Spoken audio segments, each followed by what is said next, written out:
আজি আপোনালোকৰ সন্মুখত কিছু আলোচনা কৰিবলৈ আহিছো। ডক্টৰ হিমন্ত বিশ্ব শৰ্মা অসমত উচ্ছেদ কৰি আছে, তাৰ কিছু বিষয় ক'বলৈ আহিছো। এইখন ভাৰতবৰ্ষত কিন্তু আইন আছে, প্ৰশাসন আছে, তেওঁলোকক কিন্তু ডক্টৰ হিমন্ত বিশ্ব শৰ্মা কিন্তু তেওঁলোকক দাম নিদিয়ে। মানে হিমন্ত বিশ্ব শৰ্মাই এজন বীৰ, তাৰ কথা মতো গোটেই অসম চলিব আৰু গোটেই ভাৰতবৰ্ষ চলিব, এনেকুৱা একটা পৰিবেশ চলি আছে আমাৰ এইখন অসমত। মই তেনেহলে এটা প্ৰশ্ন কৰো, এইখন দেশত কিয় আইন আছে? আইন যদি ডক্টৰ হিমন্ত বিশ্ব শৰ্মা যদি নামানে তাহলে আইন কিয় দিছে? আৰ আইন যদি সকলো মানুহৰ কাৰণে যদি সমান হয়, ডক্টৰ হিমন্ত বিশ্ব শৰ্মাৰ কাৰণে কিয় সমান নহয়? অসমৰ পুলিশ আৰক্ষী আইন বিৰোধী কাম কৰি আছে। ডক্টৰ হিমন্ত বিশ্ব শৰ্মাৰ কথা মতো পুলিশ আৰক্ষী চলি আছে।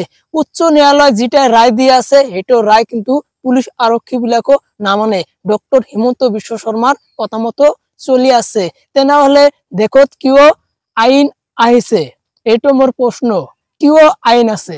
আইন যদি সকলো কাৰণে সমান হয়, পুলিশ আৰক্ষী বিলাকৰ কাৰণে সমান নহয়? পুলিশ আৰক্ষী বিলাক কাৰ অধীনত চলি আছে? ডক্টৰ হিমন্ত বিশ্ব শৰ্মাৰ অধীনত চলি আছে নেকি? আইনৰ বিৰুদ্ধে কিয় কাম কৰি আছে পুলিশ আৰক্ষী বিলাক? মই স্কুল পঢ়া সময়ত মই যদি দুষ্টমি কৰিছো, ছাৰ বিলাক মোক ধৰি আনা, মোক কৈছে তোক যদি কোনবা মানুহে যদি কয় হেটা ঘৰত তুই জুই লগাই দে, তুই দিবি নেকি? মই কিন্তু নিদিও, এনেকুৱা মই কৈছো। তেনেহলে ডক্টৰ হিমন্ত বিশ্ব শৰ্মা কিন্তু পুলিশ আৰক্ষী বিলাক কৈ আছে গোটাই বিলাক উচ্ছেদ কৰি দিয়া। পুলিশ আরক্ষী বিলাক কিয় নবুজে? ডক্টর হিমন্ত বিশ্ব শর্মা মতো চলি আছে, এইখন দেশত কিয় আইন বলবৎ হৈছে? এইটো মোৰ প্ৰশ্ন। মই এটা ইম্পর্টেন্ট কথা কৈ আছো, উচ্চ ন্যায়ালয়ের হাতত থাকিব লাগছিল পুলিশ আরক্ষী আর সরকারের হাতত থাকিব লাগছিল পুলিশ আরক্ষী, মানে 50-50 থাকিব লাগছিল। তেনেহলে আজিৰ ডেটত যিখন উচ্ছেদ হৈ আছে, এইখন উচ্ছেদ হয়তো নহলেহেঁতেন। অসমীয়া এষাৰ কথা আছে, মানুহ মৰিব মানুহ আহিব, জন বিলি ওলাই থাকিব। মই আজি আপোনালোকৰ সন্মুখত যিকোনো কথা কলো, যদি কথাখিনি আপোনালোকৰ যদি বেয়া লাগে তেনেহলে মোক ক্ষমা দৃষ্টিৰে দেখিব।